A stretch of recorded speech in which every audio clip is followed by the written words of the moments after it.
Good morning, everyone. So, before I introduce our topic, I would like to introduce myself first. I am Danica Duenas, and today we will tackle about the trends and issues of teaching learner with difficulty remembering and focusing. Prevalence of learning disability and ADHD. When we say prevalence, it means that it is the proportion of population who have a specific characteristic in a given time period. Attention deficit hyperactivity disorder or ADHD is highly prevalent in children worldwide, and its prevalence in adults is increasingly recognized. Prevalence of ADHD in primary school children. As you can see in the pie graph, out of 635 children studied, 72 children were found to have ADHD based on the CAR scores as per the teacher's rating. Prevalence of ADHD among the primary school children was 11.33% as shown in the pie graph. Next is the age-wise stratification of ADHD. So this is the distribution of ADHD among different age groups. So as you can see in the table, the children with ADHD were also stratified on the basis of their age into six groups. The prevalence rate in each age group was identified, which is shown in the table and the graph beside. The prevalence of ADHD was found to be highest among the children of age 9 and 10 years. Next is the gender difference. The pie graph shows the prevalence of ADHD in males and females. ADHD was more prevalent in the males than in the females. The total number of males selected were 324, and 48 of them had ADHD. The prevalence of ADHD in the males was 14.81%. Total number of females selected were 311, and 24 among them had ADHD. The prevalence of ADHD in females was 7.71%. Among the 72 children identified as having ADHD is 66.7%, which 48 were males, and 33.3%, which 24 were females. So further information about our topic, Ms. Yessa Villahermosa will continue the discussion. Good morning to each one of us here, especially to our active and good looking professor, Mr. Butcon. Good morning, sir. Before I will start, let me ask you the following, but I want you to answer this silently. Are you organized? Do you make careless mistakes? Do you tend to get bored easily?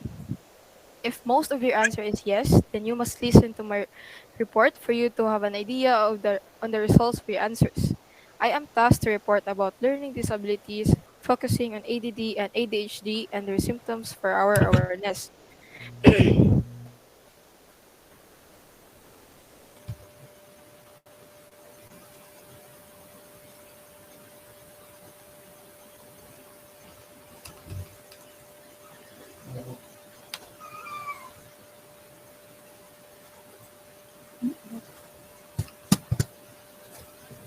Gago. Wala de ko nag-mic. Shit. So what is learning disability? What do you bugo na ko eh. Sige lang. Makatra niya. So, what is learning disability? The term learning disabilities or LD, also called as learning differences, is used to describe a group of disorders that affect how someone learns. You may have difficulty in reading, writing, mathematics, listening, and speaking. There is usually a large difference between what is expected based on your intelligence and your actual performance. For example, a pupil in fifth grade still don't know how to read because she lacks the skill to produce the correct sounds of the letters. Even if the teachers from grade 1, 2, 3, and 4 are always reminding and teaching him or her on how to read, but he or she still don't know how to read. It is now called a learning disability. This simply means that the child doesn't have the skill of I the skill in remembering. Another common learning disability is written language and math disabilities. Now let's proceed to ADHD. So what is ADHD? ADHD means attention deficit hyperactivity disorder. This is one of the most common mental disorders among children, affecting an estimated 3 to 5% of the population aged 0 to 14 years in the Philippines. Is ADHD associated with learning disabilities? Although ADHD is not considered a learning disability, research indicates that from 30 to 50% of children with ADHD also have a specific learning disability, and the two conditions can interact to make learning extremely challenging. So, there are two main symptoms of ADHD. The first one is inattention. So, mga na example sa inattention. So, which includes behaviors such as being easily disorganized, lost, and forgetful. Students with concentration difficulty or inattention at school fails to give close attention details, makes careless mistakes, has troubles holding attention, does not seem does not seem to listen when spoken to directly, does not follow through on instruction, fails to finish schoolwork, has difficulties in organizing tasks or activities, dislike to do tasks that requires mental effort over a long period, loses things necessary for a task or activity. So the next one is hyperactivity or impulsivity. So mga na examples nila no sa mga bata nga hyperactivity, hyper. So means behaviors like reacting without reflection, having difficulty sitting still, or having difficulty waiting for a turn. Physically restless, fidget with one top hand seats, leaves their seat in a situation where teacher expects remaining seated, runs about or climb in situations where it is not appropriate, difficulty doing quiet activities, can sit down for a long time, talks excessively, difficulty waiting turns, blurts out answer before question is completed, acts as if driven by a motor always on the go, interrupt others, seems to be in a constant motion, runs or climbs at times with no apparent goal except motion. Such sudden and thoughtless behaviors frequently interrupt others. Sample situations on how to deal ADHD students in classroom. Establish rules and routines. For example, instead of saying no messing around when you come into class, say something like, when you come into class, sit straight down, make routines and stick to them. This can help students with ADHD to stay on task and reduce distracting changes. So, to easily understand the two disabilities, I have a table here. So ADD is an acronym for Attention Deficit Disorder, now referred to as ADHD predominantly inattentive type, not characterized by hyperactivity. Child may appear shy, reserved, and calm. While ADHD is an acronym for Attention Deficit Hyperactivity Disorder, has two symptoms: inattentive ADHD, hyperactive, or impulsive ADHD, characterized by hyperactivity. Child will be highly energetic and active. So, as a future teachers, we should not be judgmental or manghusga dayon ta. We have to consider everything before giving the child a hands up as if you cannot help them. We have to listen with empathy. As long as that learners are in our hands, we have to do everything for them to feel that they are loved by us, and that will lead them to be successful with their studies, and you're part of their success, not for their failure. For I believe in a saying that goes, it is literally true that you can succeed best and quickest by helping others to succeed. For everyone has his own battle in their life. Let's help one another. Well, that is all I have for today. Thank you for listening, and once again, good morning. And the next reporter is Diann Mae Atillo.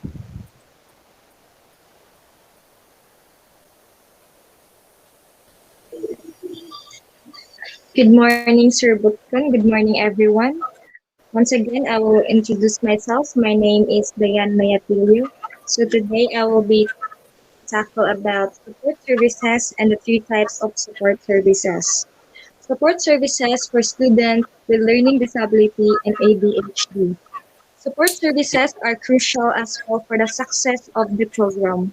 Support services typically provided to students with disabilities are educational accommodations to support performance in reading, writing, mathematics, time management, and completing exam. There are educational interventions that aim to provide instructions in specific academic content area, skills like training and method to organize course materials and tasks, how to study for tests, how to take notes, and providing ongoing support coaching in implementing strategies or practicing newly learned academic skills. So there are variety support services that can support students with learning disability and ADHD. These services can vary depending on the needs of the individual student, but may include things like academic accommodations, counseling, and tutor. So there are three types of support services.